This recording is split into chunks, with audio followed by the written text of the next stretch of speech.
This is totally not Danzig, and you're listening to the Shred Shack.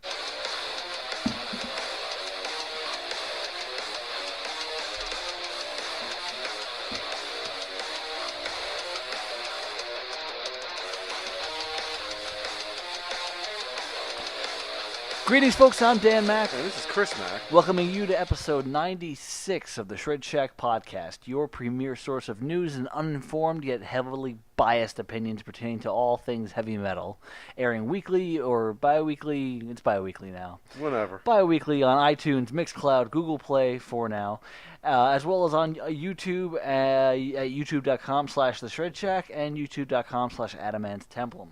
Let's get started with some old business. Old business is old business, and new business is new business. Now, I took over writing the script for this week and potentially for the future, so I did not write anything for old business.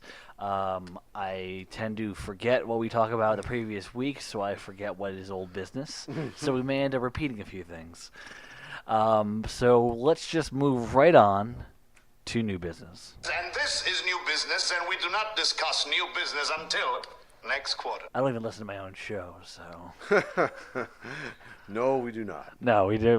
Once the show's over, we're done. So if we made the same joke like 6,000 times, we're sorry. We're like those actors that never watch their own movies. Yeah. I remember there was an episode of The Critic where he makes the same Tom Cruise joke every single Tom Cruise movie. And he doesn't realize that he's made the same joke over and over. Yeah. Okay, so unfortunately we start off a little dark. So. Well, we're gonna skip over new releases. Oh yeah, new releases. None of us have new releases, and I can guarantee that the answer to albums to what I'm listening to is iPod on shuffle or something to that effect. Yeah, and I've been driving for Uber on the weekend, so it's been a lot of safer stuff, for lack of a better term. Yeah. Stuff that I know that I can get away with playing, that I like, that other people might like Volbeat. And apparently the Night Flight Orchestra is a very popular one now. Oh, that's... Because everyone's like, who is this? They sound like they're from the 70s. I'm like, well, that's the idea. Yeah, you know what you got to do is just have burned copies of the albums in the I car. know, right? I just start passing shit out. Yeah, seriously, just I'd be the best Uber driver ever. Start slinging that. Actually, they probably look at me and be like, what's this? Slinging that booty sweat. What's this? It's a CD. What's a CD? Yeah, I was gonna Really? I was gonna say, since cars now are not even doing CD players anymore. Are you serious? From what I understand, newer models are only doing auxiliary ports. It's all digital. Yeah, my friend Michelle was telling me about that. She's like, I have books upon books of CDs. What am I gonna do now? And I was like, I just bought the new Behemoth record that's supposed to show up next week, because it's not in stock at Amazon, which is weird. But I just bought a CD. Like, what the fuck? Man? So let's start with our dark bit. Yes, dark bit. Okay, Marty Balin, the legendary founder and lead vocalist of Jefferson Airplane and hit songwriter of Jefferson Starship, he passed away on September 27th. And when I was going through this article, they didn't list any particular reasoning. Cause of death? Yeah, so it was probably natural causes. Yeah, I believe it was, he was 72 or so, or something to that effect. But it was not of any particular reason beyond that. So at least that's a positive of that. So let's move on to general news. Okay. On the weekend of September 9th and 10th, Five Finger Death Punch and Breaking Benjamin wrapped the summer portion of the North American Outdoor Amphitheater Tour. The co-headliners chose to donate a portion of their ticket sales this summer to two charity organizations close to their hearts.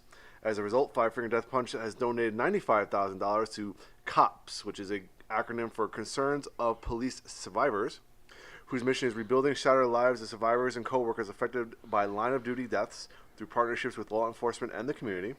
And Breaking Benjamin has donated $95,000 to Prevent Child Abuse America, which counteracts the abuse and neglect of our nation's children by promising services that improve child well-being and developing programs that help to prevent all types of abuse and neglect. Always good to hear bands, giving to charity, especially metal bands. Even bands that nobody likes. Well, Enough people like them apparently that To they get made. to each raise $95,000. Yeah, so enough people like them. Like I can see Five Finger Death Punch. I didn't know Breaking Benjamin was still big enough of a deal, or maybe that's that's a collective amount that they had and they split it and said, okay, you do what you do, and then I'll do what we do. Well, it was a co-headlining tour, so. So then, yeah, that sounds about right. All right. Next up, a new book titled AC/DC 1973 to 1980, The Bon Scott Years, will be published on November 14th by Jawbone Press. Packed full of rare photos and memorabilia, this large format full color book documents all the key events of this frenetic time. Beginning with the band's very first shows in the bloodhouses of suburban Sydney, even before the name AC/DC had been dreamed up by Margaret Young, Malcolm and Angus's big sister, and culminating with 1979's Highway to Hell, the album that paved the way for the mammoth success of Back in Black, and all that was to follow, and the untimely death of Bon Scott, which prompted both an end and a new beginning for the band. I want to go on record and saying that I did copy and paste. I was going to this. say, dude, even I kind of edit little things out sometimes. I did do a lot of editing later on, but I mean, but man. but I wanted to include a lot about this one just because of the fact that I like the fact that the band does focus a lot on the Bon Scott era. Just because it was as pivotal as it was, I think Bon Scott was friggin' amazing. I think years ago you bought me the Plug Me In box set, which is a 4 DVD set, and I've watched part of it, and it's absolutely amazing how he was on stage. He was a fucking force to be reckoned with. He was a rowdy Freddie Mercury kind of way. That's the best way I can describe it. Wow. Yeah. That's pretty cool. Yeah, like if you just sat there, okay, if you put Freddie Mercury on, well, I can't say you put him on drugs because he was probably on drugs too. So, next bit is very, very long because it has a lot to do with monetary issues. And This would have been in the killing is my business area, or Yeah. the business side of things here. Yeah, definitely. All right. Well, here we go. Right. Ex-Voivod bassist Jean V. Yves, let's just call him Blackie, has accused his former bandmates of fraud, claiming that they have tried to cut him out of his rightful royalties for the albums that they wrote and recorded together. According to Blackie, he was recently informed by the UK branch of BMG that a sum of Canadian dollars, $16,000, will be paid out to him, representing the funds he is entitled to in connection with the re-release of some of the band's classic recordings. It will be paid out to him. Okay, always okay. In a press release posted on his website, Blackie claims that Voivod drummer Michael Away Langvin and manager James McLean from Talks Cheap Management received 7,000 British pounds, which is approximately 14,000 Canadian dollars, in 2007 in advance of the re-release of 3 Voivod albums that he had co-written, which is Roar, Killing Technology, and Dimensions Hatstros. Okay. However, when the band reformed a year later in 2008, Away and McLean kept, he's quoted here, kept Blackie in ignorance of the fact the press releases states. I think what he's getting at is that like they received the money and he should have too. Okay. But he did not receive the money, and when they reformed in 2008, he was not informed that money, should have come to him. Okay. Or so someone claims. His intuition that an advance might have been paid by BMG to the band in order to prepare the re-release finally turned right. The bassist also claims that 50% of his copyright in Voivod's acclaimed 2013 album Target Earth has been fraudulently diverted by Away and McLean into a set-up rights management company without any prior consent on his part, which he calls an act of misguidance, false representation, and fraud violating the Copyright Act. While he was still a member of Voivod, he was kept out of the decision-making process, he now claims. He goes on to blame important disagreements over management and lack of transparency for his decision to exit the group for the second and presumably final time in 2014. Blackie has vowed to get his hands on other royalties he is entitled to from all the record companies involved. These are my copyrights, he says. I will keep on battling until I get every penny they owe me. That is a lot going on right there. Yeah, really. Yeah. I mean, if he's correct and this is all true, I'm hoping he gets his due. Considering that I know that Voivod has been doing some re-releases lately, so so if he's due, he's due. So. Yeah. That was a mouthful. Yeah. And I think that was one of the longer ones, so don't worry. Well, we still have plenty to cover here, so let's keep on moving. Yeah. And A Life in Vision is a photographic journey of one of the most admired and respected vocalists of all time. Really, dude? You skipped ahead. Did I? Yeah, you skipped Oh, I the did? epic, yeah. All right, well, I'll come back. Anyway, but this is all about Ryan James Dio. But I just want to say a quick thing about how Blabbermouth writes their stuff.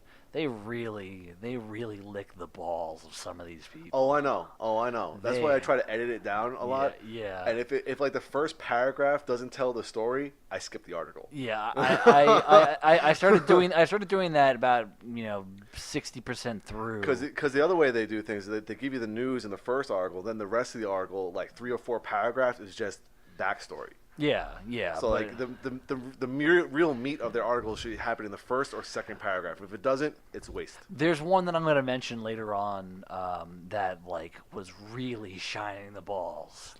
There's also ones where they say their title of the thing is new Slipknot album due when, and then it's like in a recent interview, and then they go transcribe almost the entire interview to the point where like you don't want to read it. Yeah. And it's like we get to the point where the headline is. I got for some of those I just got the basic information, but that's what I try to. I try to get the basic information because I just don't want to like reread an article. Yeah.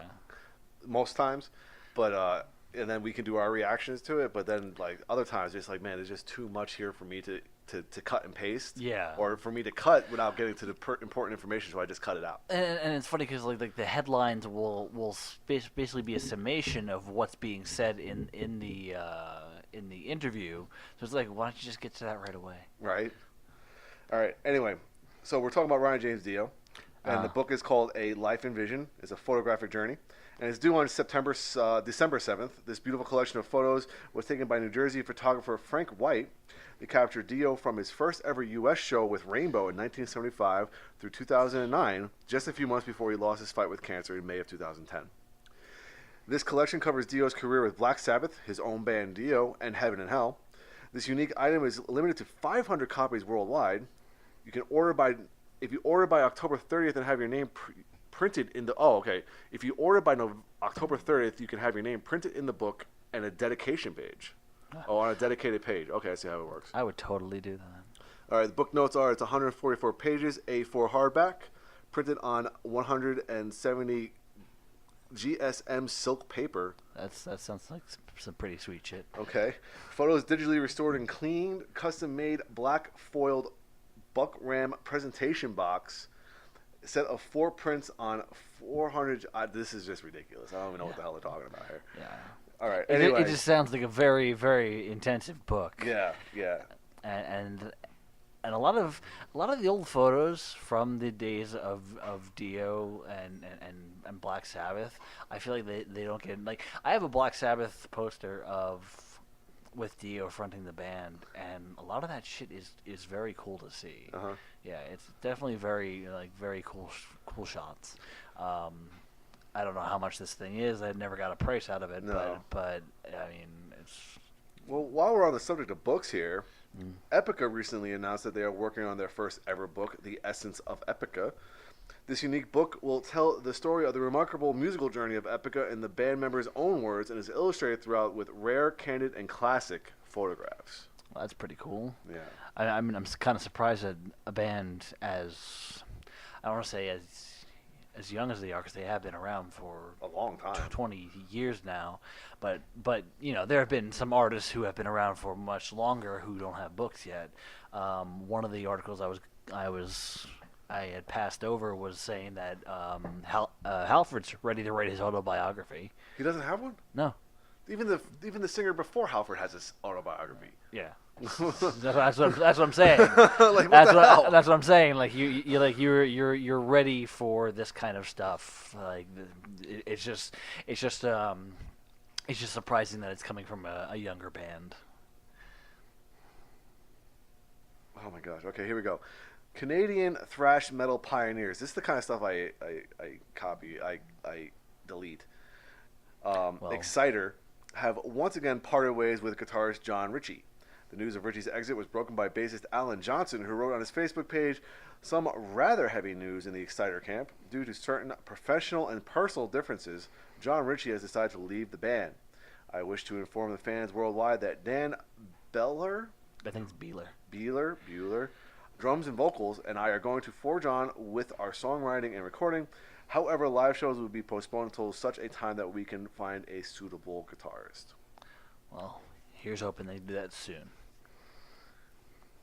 All right. Bassist Fiddy Weinhold has announced his departure from Udo, which is the band fronted by Udo, Dirk Schneider, that guy. His final performance with Udo will take place next month in Palma de Mallorca, Spain. Part of the reason I wanted you to keep reading these is because of the fact that... Yeah, because I can't pronounce shite. Yeah, it gets better. It gets better every day, every week. Yeah, you douche. No, I mean in the script it gets better. Dirk Schneider, I can say that. Yeah, you can say Dirk Schneider. There's a lot of letters in that one. I just pronounce things phonetically. It's not exactly right. All right, here we go. This one would have been like in the charts area. It has notable points.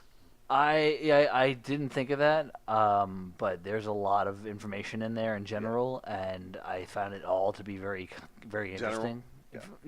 Just generally interesting. Yeah. So, well, according to Billboard, Metallica's self-titled 1991 album, often referred to as the Black Album, has scored its 500th non-consecutive week on the Billboard Top 200 chart. It is now one of only 4 albums with 500 weeks or more on the tally. now this is non-consecutive, as in Non-consecutive. it's fallen off the 200 before, but Yeah. it come back. Yeah. Only 3 other albums have spent more time on the Billboard Top 200 chart since it began publishing on a regular weekly basis in 1956. Pink Floyd's The Dark Side of the Moon, 937 weeks. God damn. Which means nobody's touching it because that's number 1. Yeah, Because the guy behind him, Bob Marley and the Wailers, Legends, the best of Bob Marley and the Wailers, which I actually own too, that's only at 539 weeks. So you can only imagine that nothing will ever touch The Dark Side of the Moon. Yeah. And Journey's greatest hits, 539. I mean, we're talking like Cal Ripken numbers here. Yeah, This is that like, means wow. that means that Pink Floyd Dark Side of the Moon is if it's is it on the top No, it's 200? not. No. I don't Okay, think it has been for a while. Okay, so if it's not on right now, if it stays that way, that means that Metallica has to stay on the charts for the next 8 years at least. At minimum. Yeah, what's 437? So that is 937. No, I'm saying like the difference. Oh, the yeah. difference is 437. Yeah. So they have to stay for 8+ years, and like that's I don't see that happening. I'm sorry. As much as I enjoy Metallica and the Black Album, no. Yeah. But Pink Floyd's got to beat Yo. Yeah. But the thing is, Journey's Greatest is always on there now. The thing is, I think that the unfair thing here is that now that they encounter the streaming thing, that we've had this conversation before, that certain albums get numbers bumped because of that. Yeah. Like, it's not like people are going out and buying these records, that people who are listening on like Spotify or Pandora or anything that ticks these albums up because of plays. But it's still a matter of weeks. Yeah. And that's still a matter of long time. All right, well, here we go. We still got some more information in here. All right, in 2014, Metallica became the first album to sell 16 million copies since Nielsen SoundScan started tracking sales in 1991. To date, it has shifted 16.83 million units in the United States alone. It was certified 16 times platinum on December 13th, 2012 by the RIAA, which of course is the Recording Industry Association of America, for shipments in excess of 16 million copies in the U.S. I'm wondering how long it took them to go from 15 to 16, and because like 6 years seems like a good long time. We might be hitting the point where they hit 17. Yeah.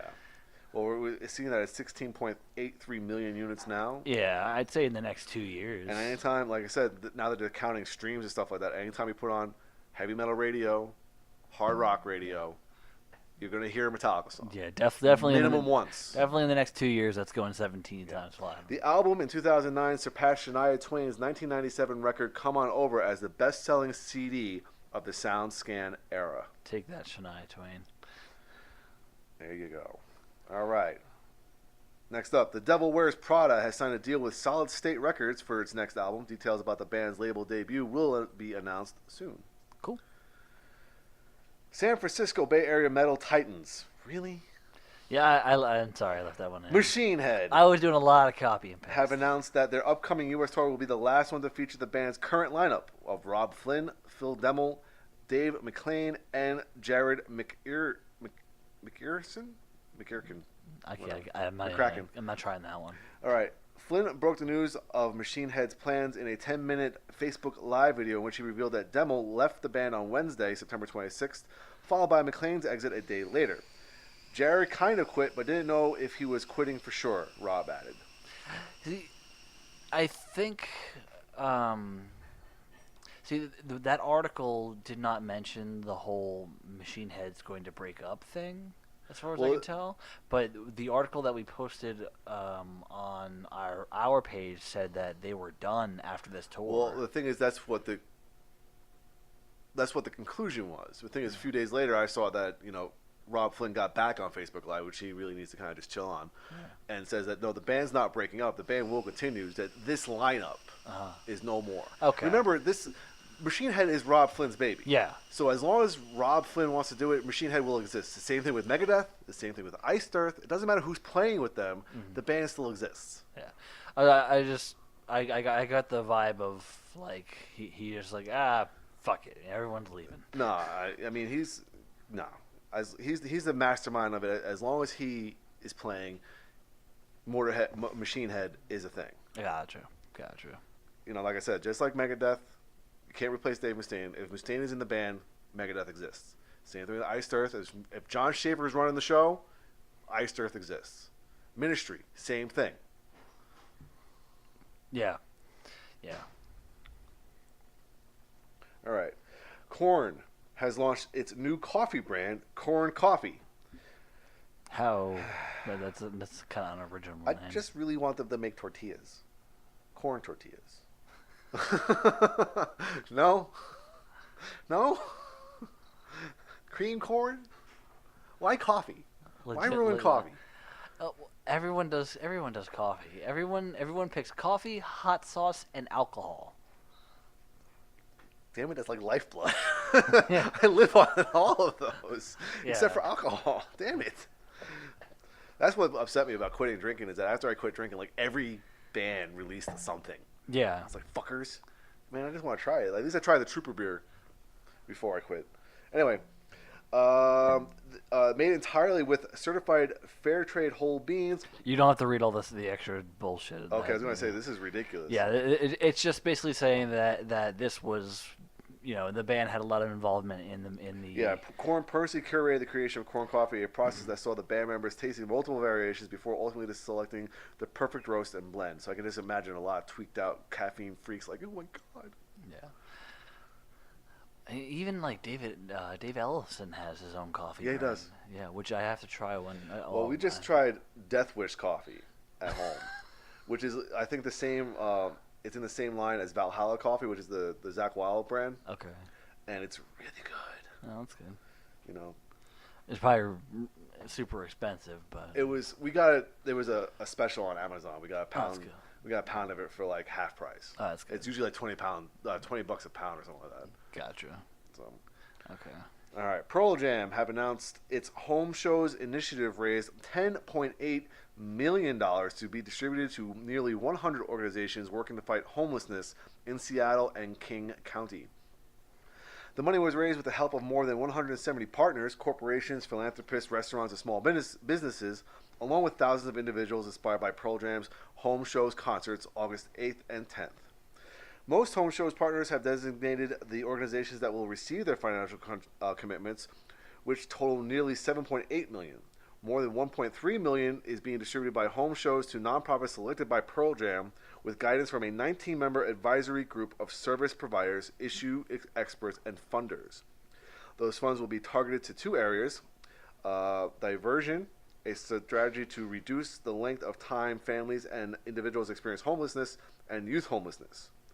In addition, $1.7 million remains to be granted by partners, the band, and advisory group based on future needs assessment. Again, always good when bands are charitable, and Pearl Jam is definitely among those that they do that a lot, I feel. Well, the thing is, they know the power of their draw too. Yes, absolutely. You know, those are one of the bands that we've talked about in the past, where you don't hear much about them in the mainstream, but they have this rabid following. They do. Like, and their shows are humongous, not just like concerts, but events. Yeah. You know, we could say the same thing about bands like Dave Matthews and like guys who fly under the radar but are just massively popular. Yeah. All right. On Sunday, October 7th, Vicky Cornell and the Museum of Pop Culture celebrated Seattle's Sun music icon and late Grammy Award-winning singer-songwriter Chris Cornell with the public unveiling of a commemorative statue. The life-size statue, commissioned and donated to the museum by Vicky Cornell, will stand outside the museum's south entrance facing 5th Avenue North. The statue, sculpted by artist Nick Maraz, showcases the rock legend in one of his iconic poses with his signature boots, dog tag layers, and long locks. So an old school kind of visage of him. Yeah. So Life size. The dude was like 6'5", so I think it's huge. yeah. I'm gonna shorthand the next one. Oh, you're gonna do this one? Yeah, because it's a big one. So it looks like, from what I was reading from the article, Believe Digital has acquired a majority stake in Nuclear Blast. I was seeing something about this, yes. Now, we've talked about Nuclear Blast being the biggest Indie label.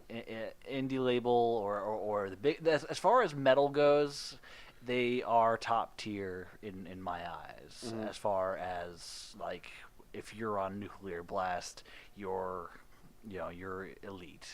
You know, whether that be true, I don't know. But what it seems like is that it's supposed to be a business venture, but otherwise business as usual, where the CEOs that were there and the people that were there running certain areas, including Nuclear Blast UK, are still running the show in that regard. It's just supposed to, embrace the fact that the times they are changing. Mm-hmm. And get more into the digital aspects of things. So it was a lot. It was a lot to say in there, but I didn't want to have you read it all because it is a lot. So and it'll probably just be very confusing. At the yeah. yeah, and I'll even sum up the next one too.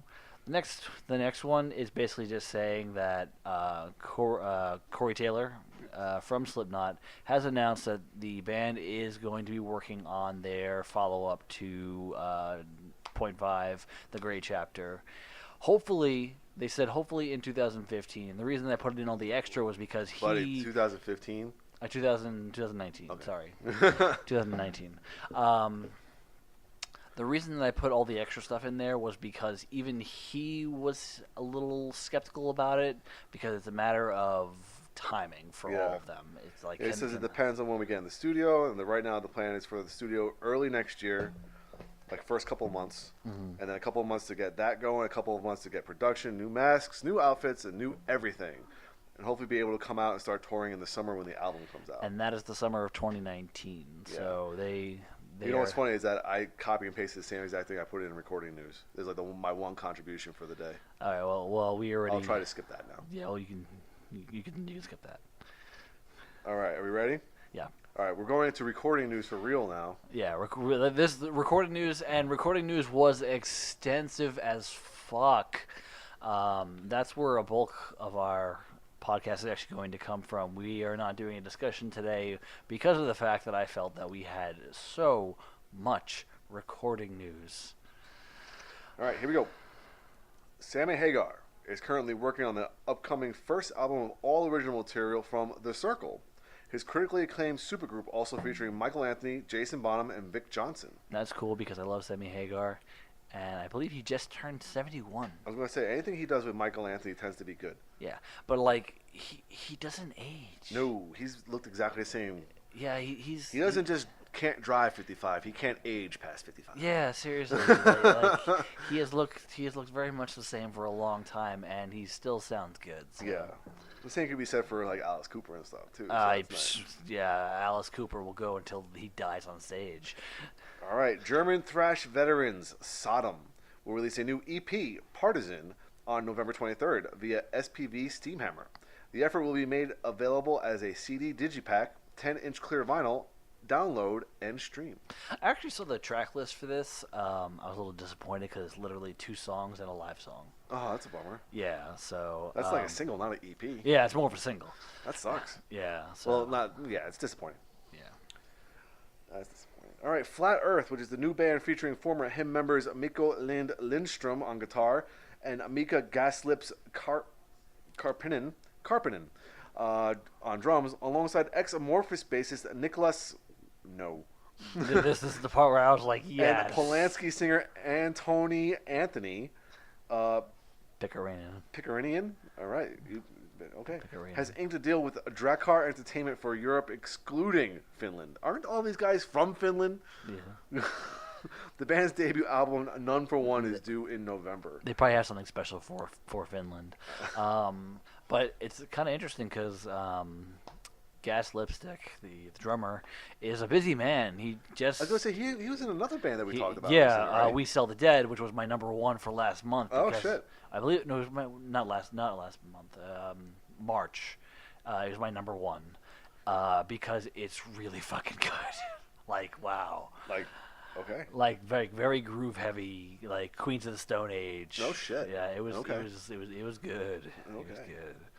So All right. Stone Sour drummer Roy Mayorga has confirmed to the Talking Metal podcast that he is planning to record a solo album once the band goes on hiatus in 2019.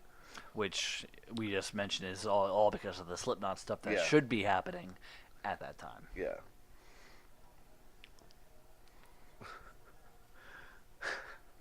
But I'm thinking of Slipknot albums like come around like the Olympics, like every 4 or 5 years. actually, there's a thing. Well, I'll mention that. I'll mention it later when we get to the band. That something specific about 'em. All right, Avenged Sevenfold will release a new EP containing all 4 songs the band has written and recorded for the Call of Duty Black Ops franchise. No release date given as of yet. It may have been given. I didn't look at the. There was a follow-up article because apparently they released one of the songs. Oh yes, yes, and yes. apparently the mix was atrocious. Yeah, the and mix fans was really bad, and the fans complained. And they they- remixed it, Yeah. and they set it back out again. And so in that article about them resending it, they may have done a release date. I did not look further into it, but I just found that very funny. So it's kind of like that time that Nevermore made an album and people hated the mix so much that they re-recorded it and re-released it. That's funny. Metallica sitting there like, man, we should probably do the same thing with Satan. No, let's not bother. Let's not go there. I was like, no, they did that just fine with the DVD that came along with it. I wish it was so much better than the actual fucking album. Yeah, Oh, that pissed me off so much. yeah.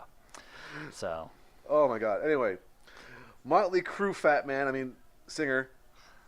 Dude, there was a picture of him recently, dude. with Sammy Hagar, Oh my god. yeah, it's he's not pretty. He's It's not pretty. He's a fat motherfucker now. Oh man. And the thing is, like, it's not like there's like fat, but this like he looks pregnant. Like he's Yes. about to have Yeah. he's about to birth twins. Yeah, It's- wow. He's beer belly hardcore. Oh So man. which I'll say something funny afterward. Okay, anyway, but he says, between sips of whatever, says that the band is returning to the studio to record 4 new songs. Motley Crue will never die. Yeah. Nikki Sixx has confirmed that this new music is intended for the film adaptation of the group's biography, The Dirt: Confessions of the World's Most Notorious Rock Band. Now, I'm not making. I don't want to sit here and make fun of him for having gained weight and everything like that. But I will say that in the pictures that they show of the band, he's always pictured in the back. He's pictured behind Mick Mars and Nikki Sixx. Huh.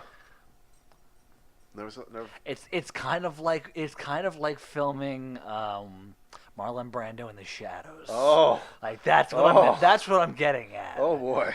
Yeah, that's what I'm getting at. Like I don't know when the photo was taken, but if it was taken more recently, then it was definitely a We matter are going of that. Apocalypse Now on I'm you. going Apocalypse Now Redux. Wow. Yeah. All right, here we go. This is another long one here. In celebration of the 50th anniversary of the release of the Jimi Hendrix Experience masterpiece Electric Ladyland, Experience Hendrix LLC and Legacy Recordings, the catalog division of Sony Music Entertainment, are releasing the deluxe edition box set on November 9th. Available as either a 3 CD, 1 Blu-ray set or a 6 LP, 1 Blu-ray set. Both packages include the original double album, now newly remastered by Bernie Grundman from the original analog tapes. For the LP set, Grundman prepared an all-analog direct-to-disc vinyl transfer of the album, preserving the authenticity. Also included is Electric Ladyland: The Early Takes, which presents demos and studio outtakes from this period of Hendrix's career, plus a new 5.1 surround sound mix of the entire original album by Hendrix's original engineer, Eddie Kramer. This marks the first and only time this has been done with a Hendrix studio album and gives listeners the original stereo mixes in uncompromised 24-bit 96kz high-resolution audio. Jimi Hendrix Experience live at the Hollywood Bowl on September 14th, 1968, part of Experience Hendrix's Dagger Records official bootleg series, is another exclusive component. The never-before-released recording captures the band and the mounting excitement that took place just weeks before the release of Electric Ladyland. The Blu-ray also includes the acclaimed feature-length documentary, At Last, The Beginning, The Making of Electric Ladyland. And lastly, before I run out of breath, Electric Ladyland Deluxe Edition includes a full-color 48-page book containing Jimmy's handwritten lyrics, poem, and instructions to his record label, as well as never-before published photos from the recording sessions that were shot by Eddie Kramer himself. That is a intense package. Yeah. Damn. Which is what she said. God damn it. Why do you have to ruin things? Oh man. Ugh. Well, apparently that's I need a also cup of tea. that's also what the Plastercaster said about him as well. Oh. So Damn. I am quick fire. Now today. I'm Kiss, that song. Plastercaster. The unplugged version of it is really good. Yeah, it is. It's a good song.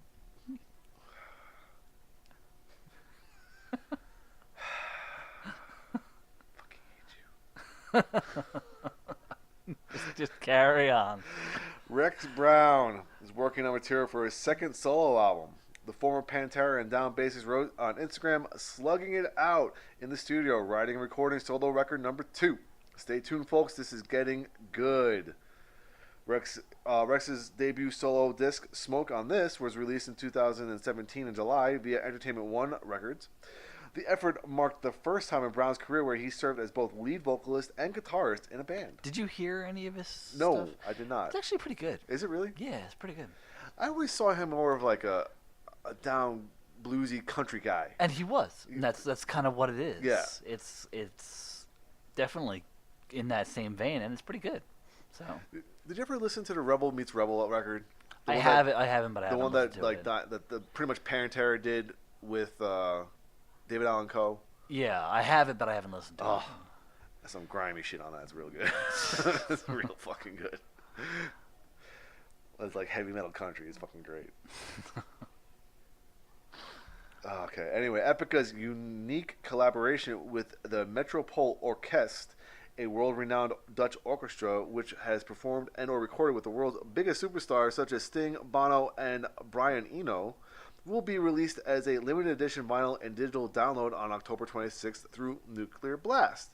band will also be entering the studio at the end of 2019 for the follow-up to their latest album, The Quantum Enigma. So they got a lot of stuff I going was on. going to say, they have a lot of stuff going on. They got the book. They got this special Recording, and they got a new recording. album. No. Recording. Wow. No downtime for them. So Staying busy. All right, Amon Amarth will release a new DVD and Blu-ray, The Pursuit of Vikings, 25 Years in the Eye of the Storm, in November. The set will include a documentary as well as footage of the band's 2017 performance at the Summer Breeze Festival in Dinkelsbüttel, Germany. I want to stick with that one. That was pretty good. Amon Amarth is also working on material for its next album, tentatively due in early... Dude, 2019 is going to rock. I know, right? Fuck. It's either November or 2019. Like I'm serious. Like the recording news was so stacked, and I was just like, man, this is gonna be the best year ever. Oh, well, dude. Rammstein is putting the finishing touches on the orchestra and choir recordings for its upcoming album, the follow-up to 2009's album. Liebe ist für alle da. All right, Mr. Take German for a couple of years. I took German for a couple of years.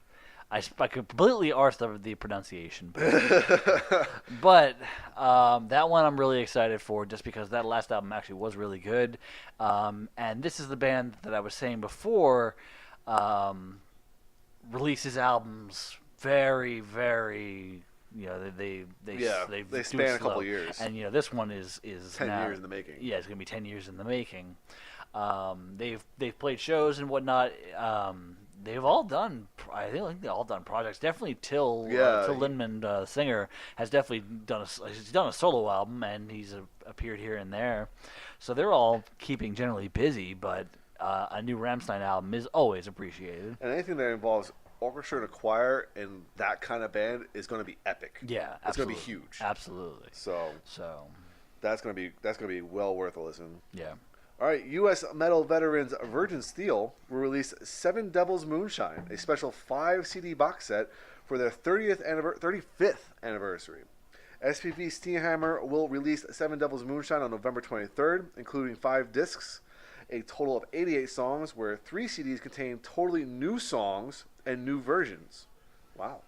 The package will also include a sticker, a 24-page booklet with new lyrics, and photos by David DeFees. I think that the last Virgin Steel actual album came out a long time ago, so having a thing of just 3 albums, like, here you go, bam, that's not too much of a surprise. Yeah. So, but I love Virgin Steel, so that's exciting for me. So. Well, here's one for another. Chalk it up to 2019 for this guy. Jesse Leach has revealed that he is about halfway through laying down vocals on 21 new Killswitch Engage songs. The band will then figure out which tracks to include on its upcoming album, which is expected to arrive in early 2019. Killswitch Engage's new disc will feature a guest appearance on one song by the band's former lead singer Howard Jones, which is just fantastic. What I find very funny is that, like, he's recording the vocals for all the songs, and then they're going, we're throwing out that one and that one. You know what happens when they do that? They release the special edition, which turns into like a double album. It's like, why not just do a double album? Why don't you just do a double album? Like, because double albums don't sell, apparently. And plus, it was such a trend. Like in 2000 and like what was it? 2016. It was a pretty big trend for double albums. Metallica did one. I mean, Iron Maiden did one the year before.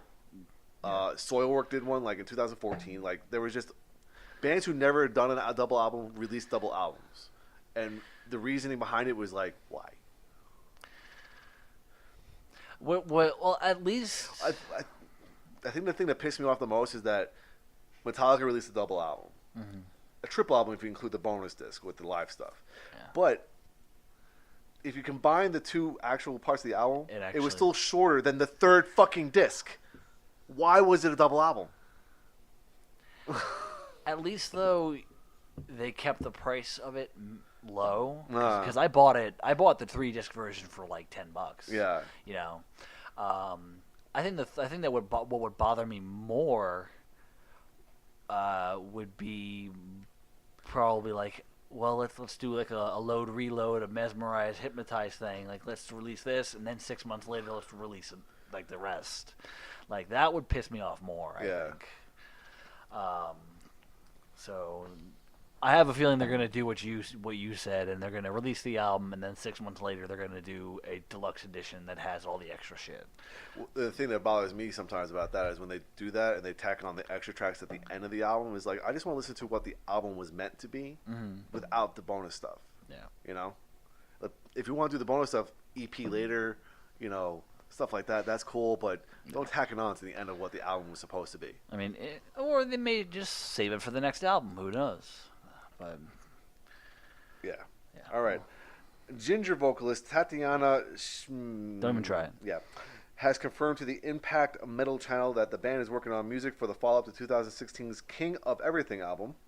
Right now, we're in the process of composing new material, she said, in the video below. I forgot to take that part out. And I must say, I think 3 or 4 songs are already done musically. So this is my turn to write lyrics right now, but I haven't yet heard those songs. I have a lot of time to dedicate to listening to new material right now, so I think this autumn people are going to hear something new from us, definitely. So, fall. Yeah, well, we're already in deep fall in that right now. Yeah, we're already in fall. All right, next up here. 40 years ago, whatever day this article was written, the 4 founding members of KISS, Gene Simmons, Paul Stanley, Ace Frehley, and Peter Criss, released their respective solo albums all on the same day to much fanfare, chart success, and platinum sales. And now, 4 decades later, all 4 of these pioneering albums are celebrated in the solo album's 40th anniversary collection. A limited edition 180-gram 4 LP box set by Casablanca You Me. That's earmarked for release on October 19th. That's next week. Yep. Each heavyweight 180-gram LP features a unique color to match its associated cover art. Gene Simmons appears in red vinyl. Paul Stanley sports purple vinyl. Ace Frehley contains blue vinyl, and Peter Criss is in green vinyl. All 4 albums are housed together in a deluxe black matte slipcase that features glossy black images of the 4 artists' faces surrounding a silver foil print of the infamous KISS logo.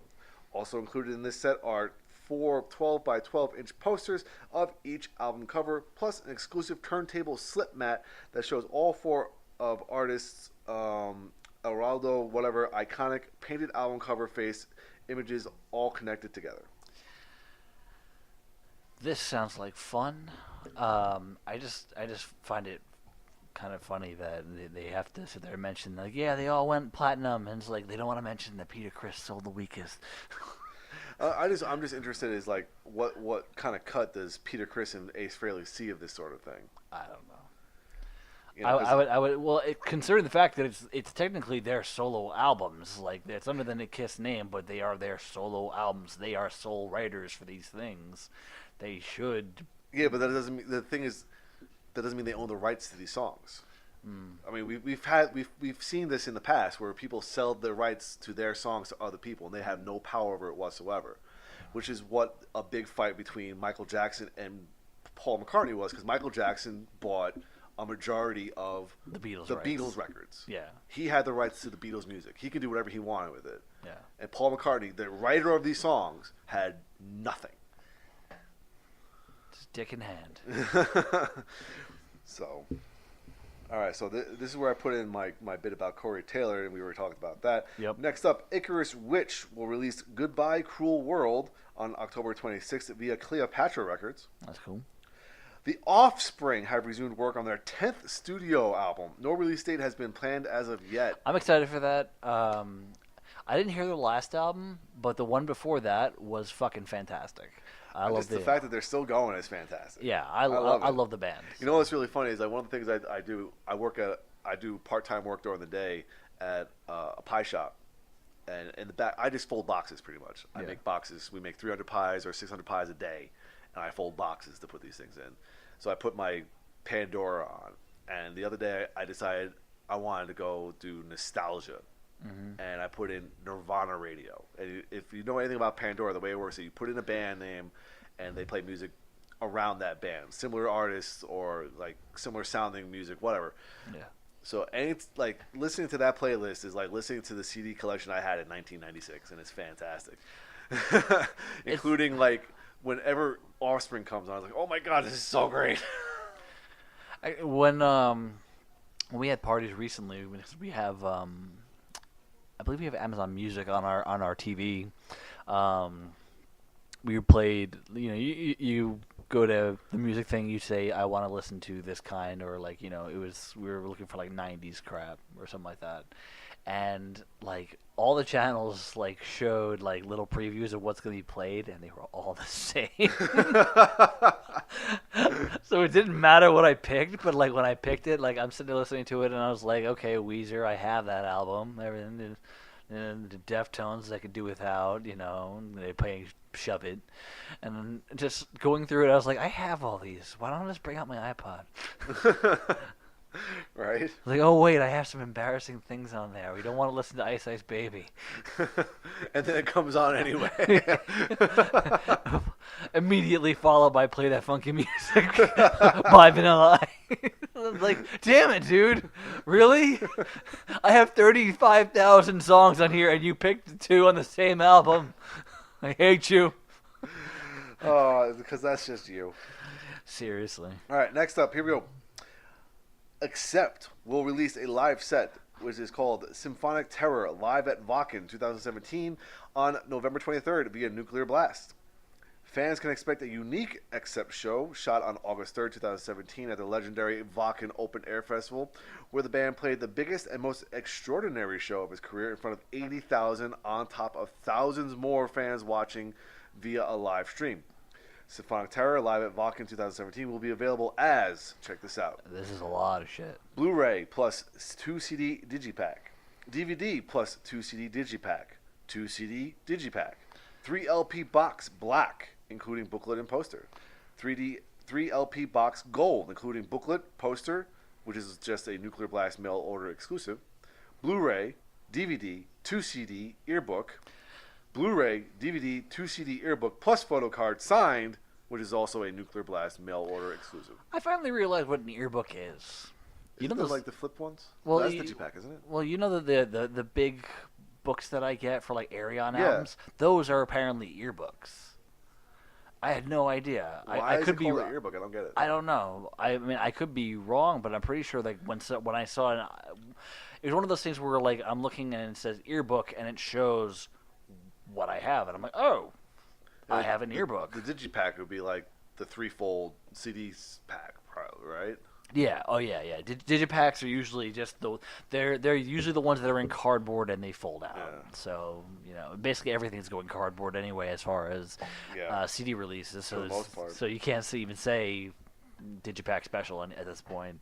So. All right. Dallas, Texas metalcore band Memphis May Fire will release its new album Broken on November 16th via Rise Records. Mm-hmm. Excuse me. Pestilence have parted ways with bassist Tillen Hudrap due to scheduling differences and have replaced him with Edward Negria. That should have been in general news. My bad. Get your shit right. Hey, you know what? It's your first time doing the script. It's cool. I was doing a lot of shit. So. I'll try to contribute as much as I can. It's just that I don't have time to sit down and. What I'm supposed to be doing is each day sitting down and at the end of the day just. That's what I tried to do. The thing is, my schedule now is like I wake up, I go to work, I come home for like 3 hours, and I go back to work. Yeah. Go home, go to sleep. Yeah, That's my schedule every day. I meant to do that, and then I was like, "Oh shit, today's the day." Because it's funny because I sat down on Friday night. It's my one night off. I'm like, all right, maybe I'll see what Dan's up to. See if he's like maybe It's blank. It was perfectly blank. I'm like, you know what? Fuck that.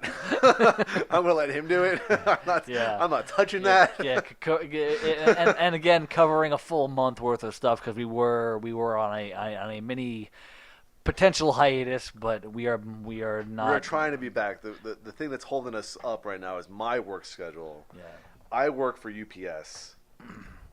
We are about to head into like our Armageddon. which Yeah. is like the month of November and December where Oh everybody my decides God. to order shit. You are gonna be like a zombie when it comes to Cyber Monday. Oh, dude. Yeah, You know what's really funny? I mention this all the time is that it was a couple months ago. Amazon had their Prime Day, Yeah. and that night and the night after that, we were fucked. Yeah. We had so much. shit. I was gonna say like what you should do on Black Friday is go out and buy another coffee maker. So you can I have a coffee maker, a French press, and espresso maker. What more do I need? you might need another coffee maker. And I have a case of Monster Energy drinks somewhere in my house. They try to hide them from me because I keep on like. Anyway, can I? Yes, carry on. Yeah. Okay, Artillery will release their 9th studio album, The Face of Fear, on November 16th via Metal Blade. That is cool. Dee Snider will release Sick Motherfuckers live in the USA on October 5th. That's actually already happened now. Yeah, I via heard. Ear Music. I wrote on there already. Oh, passed. I see that now, And I'm yeah. gonna stop real quick because this is the one where Blabbermouth was all. Holy shit! I have never seen so much like pandering to the man in an article. It's Holy shit. I'm a firm believer in when you're doing journalism, just put the facts out there. It's not your opinion. This is not an editorial.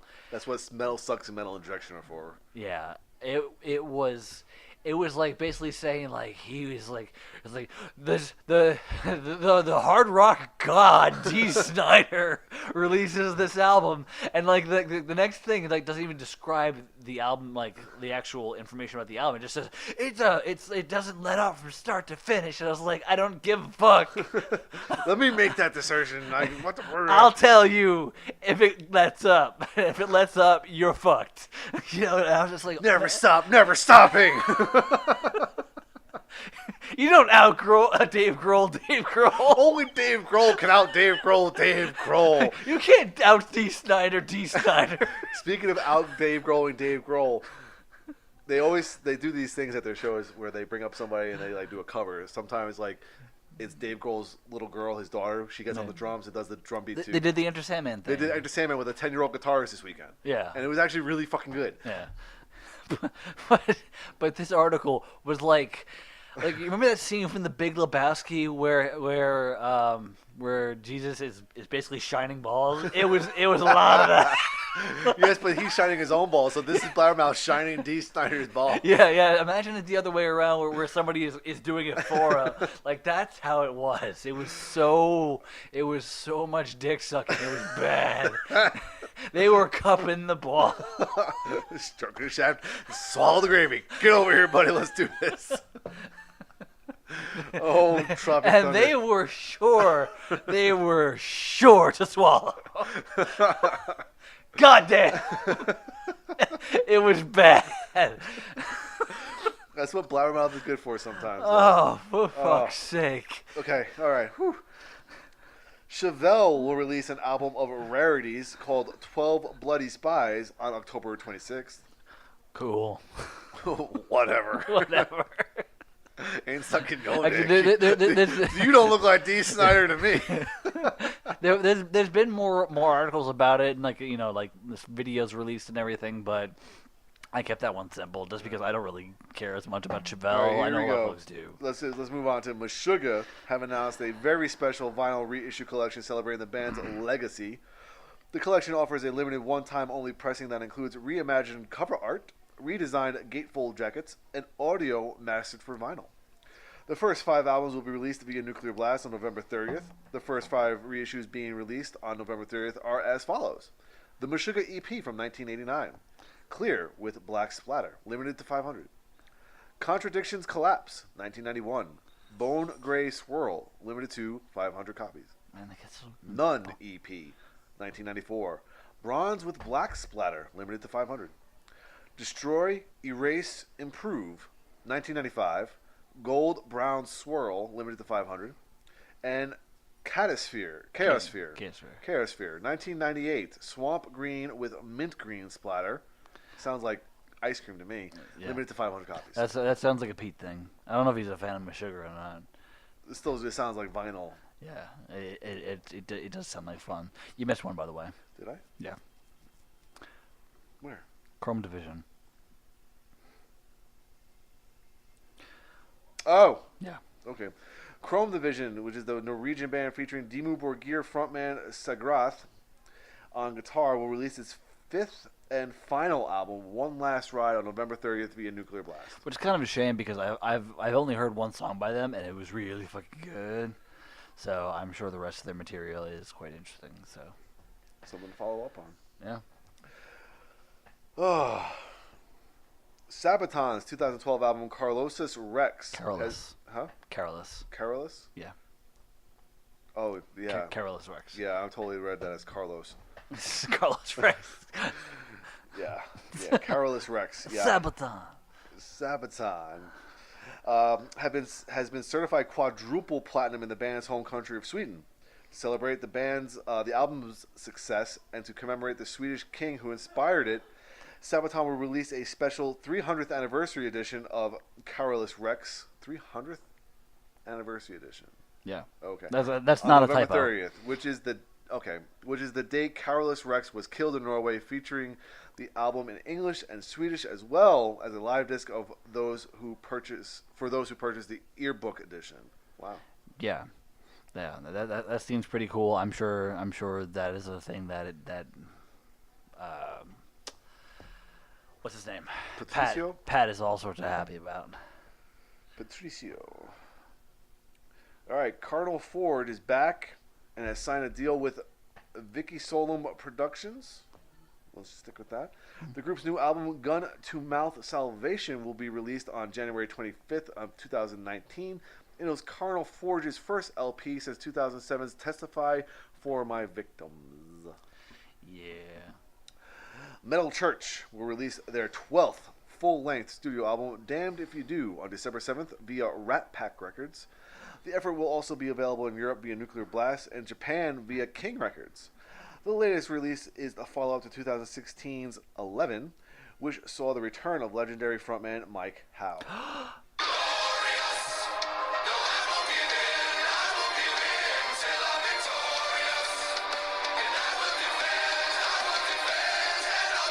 Actually, I knew about that before doing the news thing because I get emails from Rat Pack Records, and they were like, "Yeah, the new Metal Church album." I was like, "There's a new Metal Church album? What? How come you didn't tell me, motherfucker?" Oh wait, you just did. Sorry. But we just did.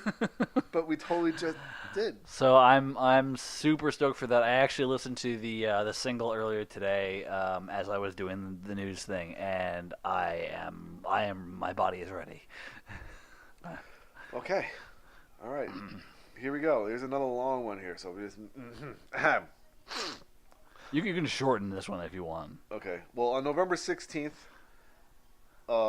you, me, Anthem, just a lot of titles for this label. Anyway, their group continues its extensive Rush 40th anniversary album series with a new expanded edition of the band's groundbreaking 1978 release, Hemispheres, in 4 distinct configurations. The Super Deluxe Edition of Hemisphere's 40th anniversary will also include several exclusive items, including a 40-page hardcover book with unreleased photos and new artwork by original album designer Hugh Sim, an extensive 11,000-plus word essay by Rob Bowman, the words and the pictures, a replica of the band's rare 1979 UK tour program, a 24 by 24 inch wall poster of the newly created Sim art, a Pink Pop Festival replica ticket, a Pink Pop Festival replica cloth VIP sticky pass, and a replica 1978 Rush Hemispheres iron-on patch. Yeah, I'm going to stop there because it just keeps on going. It goes on for a while because of the fact that there is so much within the package. Like That's ridiculous. They put a lot of effort into these 40th anniversary things. Oof. So I think that's kind of awesome. Yeah, I have the album already, so I'm kind of angry. I mean, that's just what happens. But I'm also not. What I'm looking forward to is when I mean, I have a lot of Rush records. I do. Yeah. And like they're also really like the lesser known ones are really cheap on Amazon. So if like I have like $5 and I like want to buy a record, I can buy a Rush record. Yeah. But I wanted to see the day where they release the complete Rush series. Like like they did with the Judas Priest box set before they started recording new albums again. Yeah. You know, the same thing they did with the complete studio recordings of Led Zeppelin, The Doors. That's what I want. I want a complete studio recordings of Rush. One box, one time, 24 records, whatever the fuck it is. Call it a day. Problem with that, I mean, I have most of their records anyway, so most of them on CD, but I don't see them doing that because of the fact that their fan base is so rabid that stuff like this will sell. Oh, that's for sure. Like crazy. Yeah, that's for sure. Yeah, I mean, all you have to sit there is The drum solo of life. Finally, a use for that clip. I know. Yes. But all you gotta do, the number of people who are probably willing to buy this thing are astronomical. Probably. True. It's true. You know, the Rush is another one of those bands that have been under the radar, but have persisted pretty hard. You know what's really funny about Rush, and I found this watching their documentary, because I think it was Matt Stone from South Park who said this, is that the people who were closet fans of Rush, the people who loved Rush as kids, are now in places of power. You know, where they make these kinds of decisions where, like, what's going to be released and what's cool and all this good stuff. And these are also the people that can afford these things, damn it. These are the people with, like, you know, six-figure jobs. Of like, yeah, Rush 40th anniversary, $200, not a problem. Yeah. I got that. Like, yeah, especially Matt Stone and that South Park money. Whoa. yeah, just making it rain carpet it. bucks. Yeah. Here you go, guys. And no, $200 for the Rush 40th anniversary. Kyle's money. Your tears are so sweet. Oh. I took all the money that I wanted from you, and I turned them all into pennies. So now I can swim in them. Kyle's money. Ted Nugent will release his new studio album, The Music Made Me Do It, on November 9th. Like I said, November. Ted Nugent. Yep. Who's still pretty active as far as touring and making music. I think his last album was 2014. Really? Yeah, he's still going. Wow. When he's not being a douche. Yeah. All right, King's X has inked a deal with Australian independent record label Golden Robot Records for release of the band's next studio album. The follow-up to 2008's 15 is tentatively due in 2019 via Golden Robot's partners in the U.S., Europe, and Japan. Speaking of bands that are taking a long time to release albums. Yeah, really. All right, Billy Bio, the solo project of Biohazard and Powerflow guitarist Billy. Graziadel. Yeah, what he said. Will release his debut album Feed the Fire on November 30th via AFM Records. It's kind of funny that it has to be like a solo project because Isn't he like the only original member of Biohazard left? yeah, exactly. Like Evan Seinfeld left a long time ago, and he's Billy's led the band since then. Well, I think maybe is it a different style of music? Is it Probably. a hardcore album? It's probably like I think that's what most of these solo projects tend to be. Is that they're straying from what they're known for, and that's why it has to be a different name and everything. I want a band to completely change styles, still under the same name, and Devin Townsend is not included in that. So don't Or Opeth. Or Opeth. Well, Opeth is a good example. Opeth and Damnation.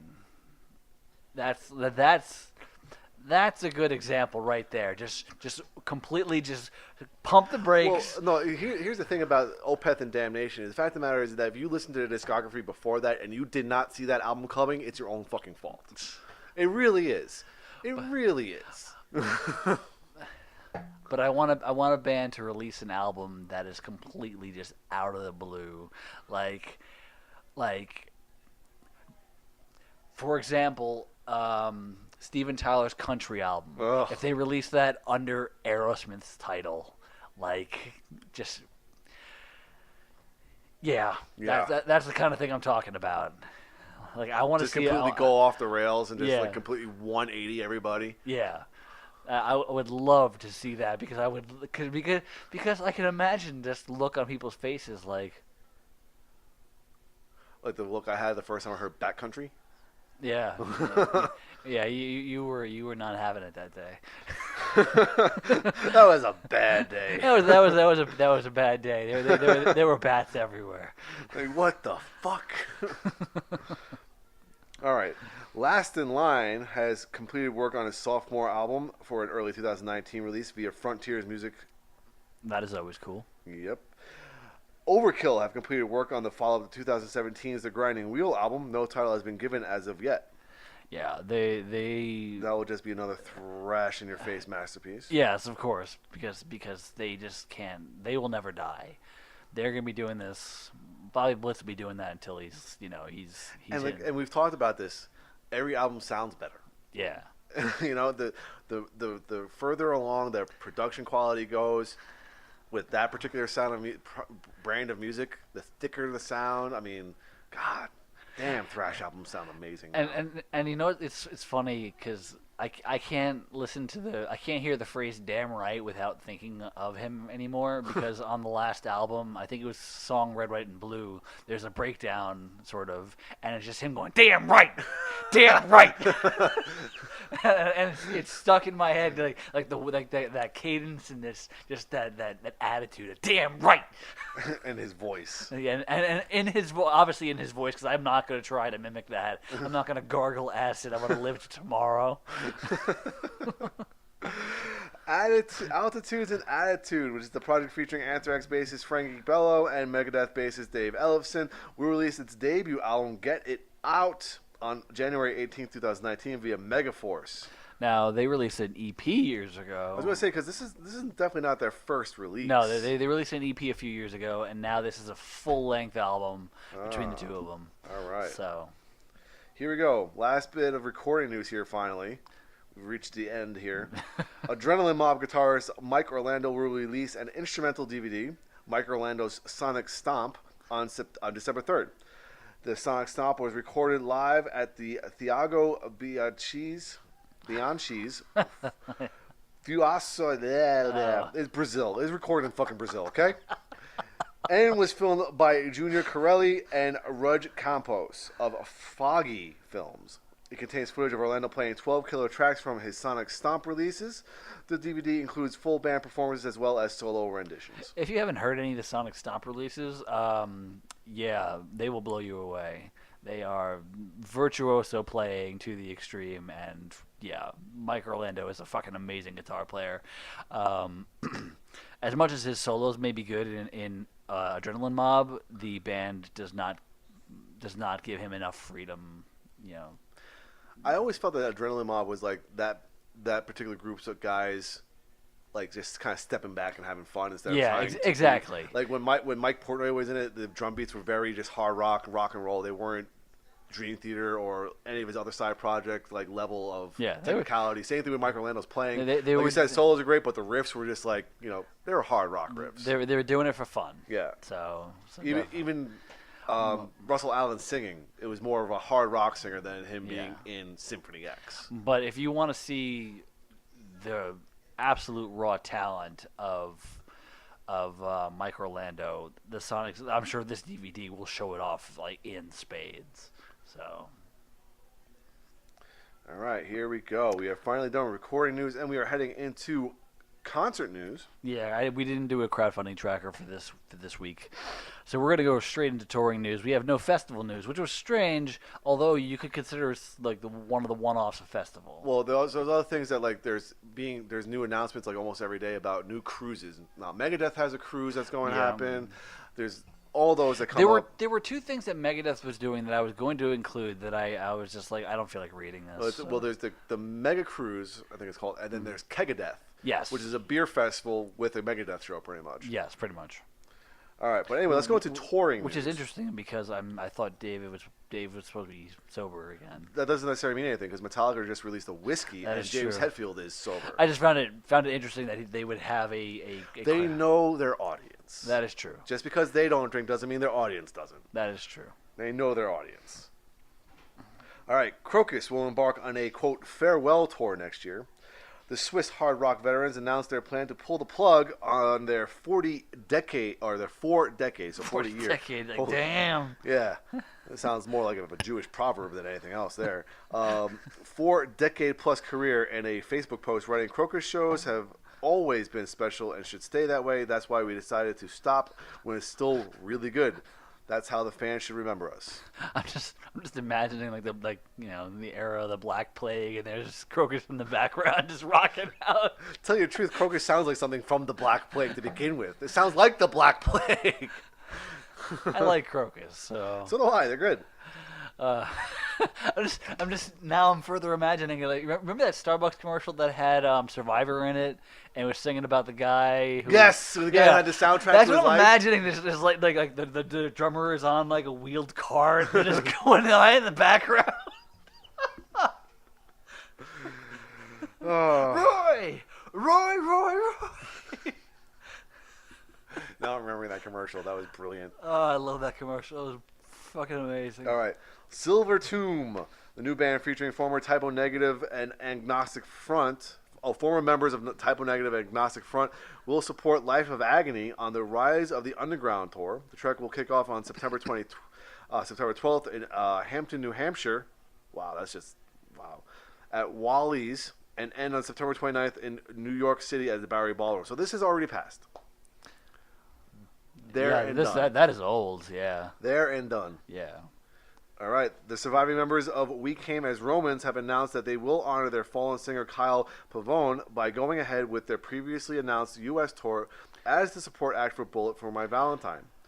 Pavone died of an accidental drug overdose in late August. According to TMZ, his girlfriend told cops he had gone into the bathroom at his home for a long time, and when she went to check on him, she found him unconscious, feet away from a used syringe. The police report said the syringe was found on the counter of the bathroom sink. Police say the girlfriend also revealed Kyle had struggled in the past with heroin use. A toxicology report is still pending. Now, with this one, I know that there's been more since then. I know that they have.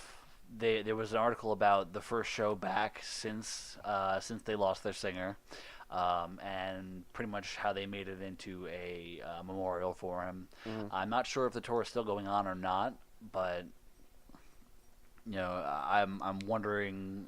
I didn't really read much into what they were doing instead, if they were getting a different singer, if they were going to have a singer for Bullet for My Valentine come out. But I suppose, for the most part, good on them for continuing the tour, because I'm sure everything else would have been as much of a hassle as having to bury your friends. So, yeah. This one's fun. Next one's fun. Kiss confirmed that it will embark on its... I can't even say the word when it regards You want me to Kiss. read it? Because I'll read it. I can't say the word. I'll do it. Go ahead. Kiss has confirmed that it will embark on its farewell tour. Bullshit! Farewell No! in quotations. I want to mention... I'll finish reading this first. The tour is called One Last Kiss, End of the Road World Tour in 2019. Said Kiss frontman Paul Stanley, "This is going to be our last tour. It will be our most explosive, biggest show we've ever done. People who love us, come see us. If you've never seen us, this is the time. This will be the show." I'm having flashbacks. I want to say that my second concert of all time was Kiss's farewell tour back in 2000. We're talking almost 19 years ago. Almost 19 years ago. They've been saying goodbye for a long time. Yeah, they have. Now, I've read a little tidbits since then that have said that Gene Simmons said that the original farewell tour was them wanting to go out with the tail between the legs, but the fans called them back. Yeah, more like the Benjamins calling them back. Yeah. I don't believe anything that man says. The fan of them hundreds. Yeah, for real.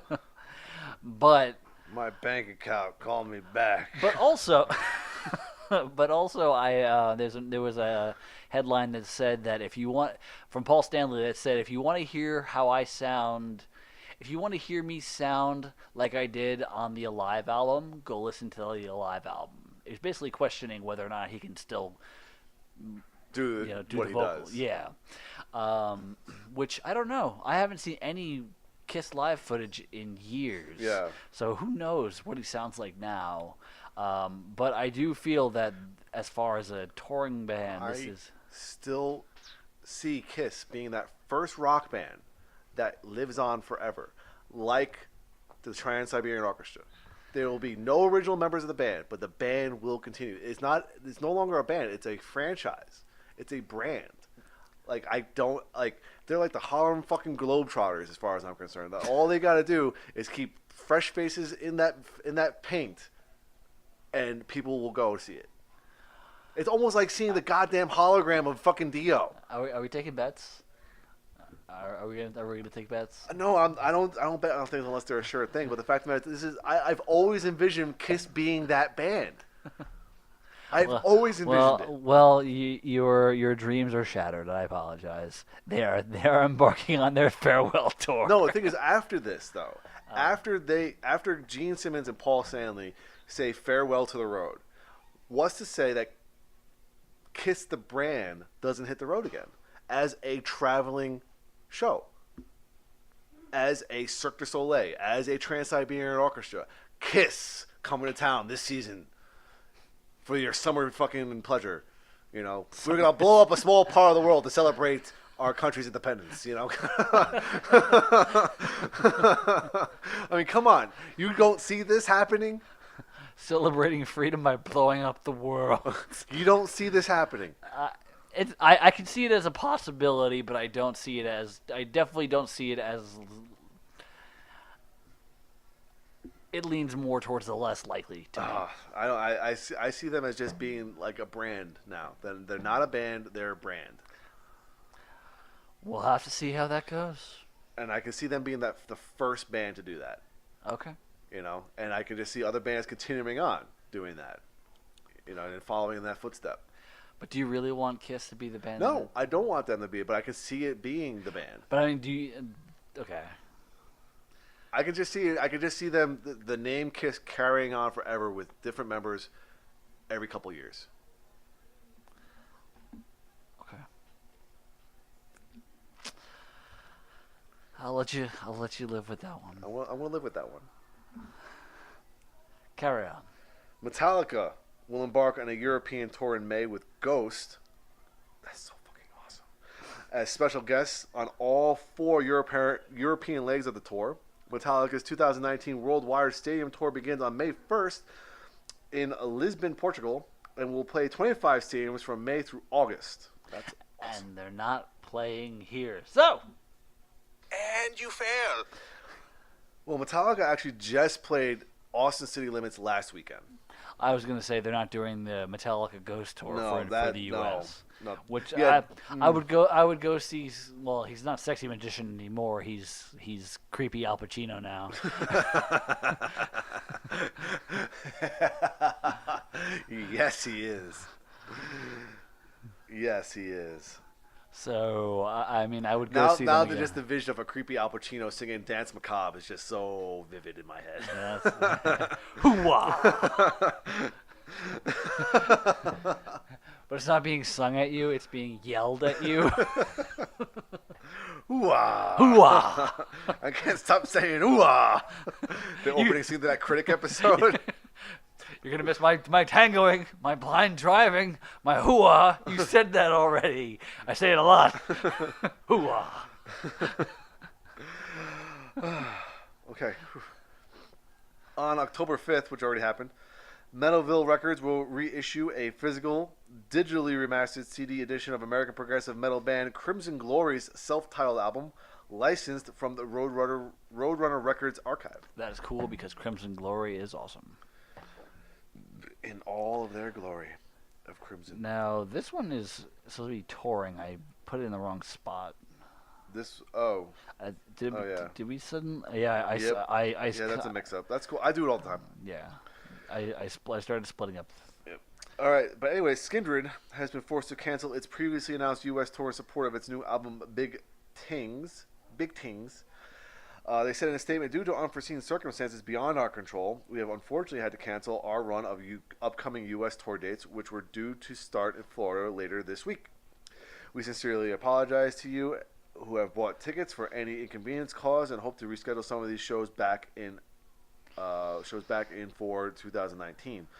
The trek was scheduled to kick off on September 26th in Jacksonville, Florida, and run through October 12th in Tempe, Arizona. Actually, the next few are more touring stuff. Yeah. All right. Dream Theater keyboardist Jordan Rudess will embark on a 3-continent solo piano tour from Bach to Rock, featuring the music of Dream Theater reimagined for the piano. The trek will begin on November 12th with performances in Japan, Dubai, and Singapore, followed by 7 shows in Australia and New Zealand and 5 shows in Argentina, Chile, and Brazil. That sounds awesome. That also sounds like the basis of a tribute album, but that sounds awesome. Yeah. So, Next up here, Ozzy Osbourne has now canceled the remaining 4 shows on his North American No More Tours 2. Following additional evaluation from his doctors, Ozzy Osbourne will likely require another surgery in the coming days to treat multiple infections in his right hand. I believe he did actually have that surgery just this past weekend. Mm-hmm. The 4 canceled shows were originally scheduled as follows: Shoreline Amphitheater in Mount View, California on October 6th, Mattress Firm Amphitheater in Chula Vista on October 9th, the Hollywood Bowl in Los Angeles, California on October 11th, and the MGM Grand Garden Arena in Las Vegas on October 13th. The 3 California shows had previously been rescheduled following his initial prognosis from doctors. All 4 shows will be rescheduled for 2019, prolonging the No More Tours 2 and keeping the man on the road. well, there was an article also that said that it's called No More Tours. It's not called No More Tours ever. Basically, what he's doing, according to the article, is that he is no longer doing frequent tours. No. So if he decides in 5 years to do a tour, he will do a tour, which is not going to happen. Unfortunately, the man is not going to make it that long as far as mobility goes. Forget mobility. I mean, I just wouldn't want to pay to hear his voice anymore. I just want to also point out that I'm looking at the names of these amphitheaters, and so the one that stands out is the Mattress Firm Amphitheater. I love that one. That's lovely. It's like that intro bit from Basketball where it's like the Tampax Tampon Theater or something. You bet. It's so disappointing sometimes when you're watching a sporting event or you go to a concert and he's like, the MetLife Stadium. It's like, that was the Giant Stadium. I think for a WWE event, for WrestleMania 30, they were doing it at the same venue that WrestleMania 3 was at. The Silverdome? Yeah, but it's not called the Silverdome anymore, apparently. Oh. It's called a different name, but they were told exclusively, do not refer to it as that name. Refer to it as the Silverdome. Well, my favorite bit that I've ever seen, I forget where the WrestleMania was, but I think Hulk Hogan was hosting. It was that one. Oh, and he kept on saying the wrong stadium name. He kept saying like Superdome or something like that. It was, Oh, I think it was at the Superdome, but he kept on calling it the Silverdome or something like that. Something like that. Yeah. And the audience is like getting on his ass because I think he was in Detroit. Or he was in it was just wrong. It was just wrong all around. Yeah, he done fucked it up. Yeah, and it was just hilarious because he went on for like 5 minutes. Almost as bad as when Jeremy Piven called SummerSlam Summerfest. Oh, botches. All right, we're going into one-offs now. All right. According to the Pulse of Radio, Red Hot Chili Peppers drummer Chad Smith will lead a one-off supergroup called Chad Smith's Super Mega Funtastic Jam Rock All-Stars. If you could come up with a better name than that, I challenge you. Yeah, for real. This is going to be at a charity event on October 6th at the Greek Theater in Los Angeles, which is past. But the cool thing here is that the band will feature Coldplay singer Chris Martin. That's not necessarily cool, but that's all right. I was going to say... Pearl Jam guitarist Mike McCready, Chili Peppers guitarist Josh Klinghoffer, and Guns N' Roses bassist Duff McKagan. You know, if it's a super group involving charity, Duff McKagan will probably be playing bass for you. It's just the way things tend to work out. The event is dubbed Will Ferrell's Best Night of Your Life and will be hosted by Will Ferrell, which is fantastic because those guys do. Oh, they mentioned that. Yeah. The actor and Smith have turned their uncanny resemblance to each other into a running joke that has also served as the springboard for a number of charity events.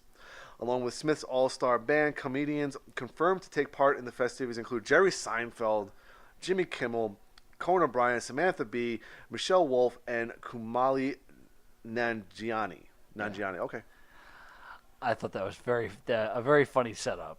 You know, just you've seen the clip of them on The Conan O'Brien show doing the yeah. drum up. Yeah. Yeah, It's hilarious. Yeah. So this is basically just you know let's capitalize on this and let's do some good with it. Yeah. So.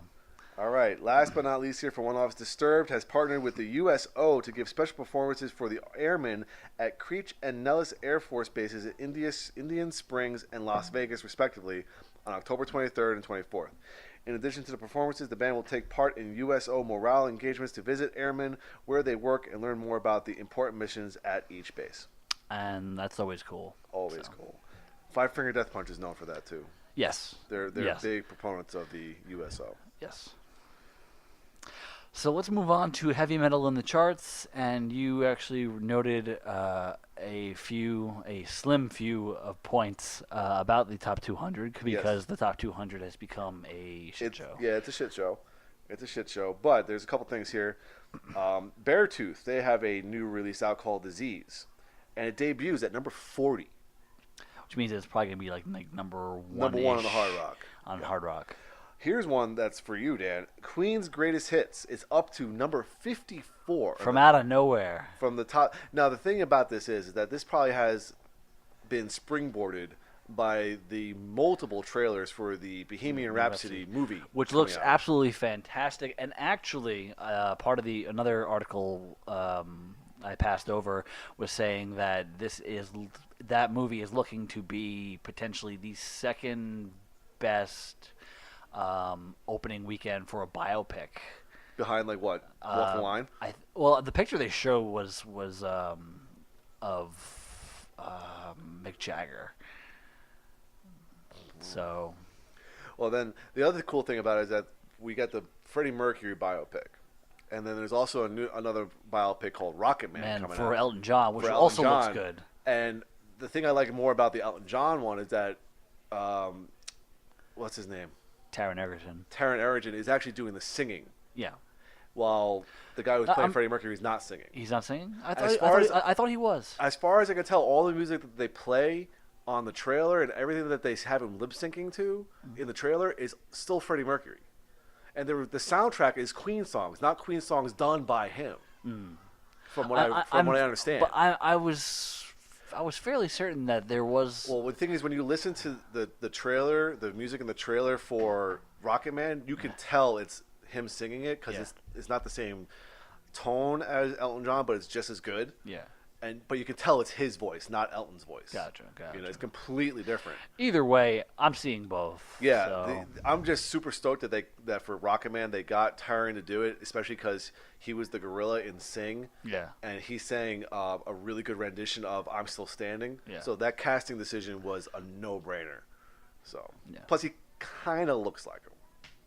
Yeah. In makeup and stuff like that, it Yeah. kind of looks like him. Yeah.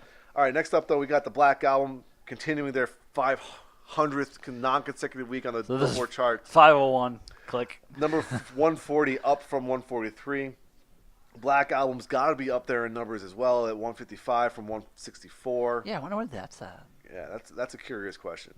And the Five Finger Death Punch and Justice for None record is at 194, down from 175. Yeah. All right. And do we want to close things out with our hard rock albums? Let's talk about hard rock albums. All right, number 25 is a new album by a band called Terror. Their album is called Total Retaliation. Terror is actually a good band. So. Yeah, I think I've listened to them before. I'm pretty sure they are a good band. So.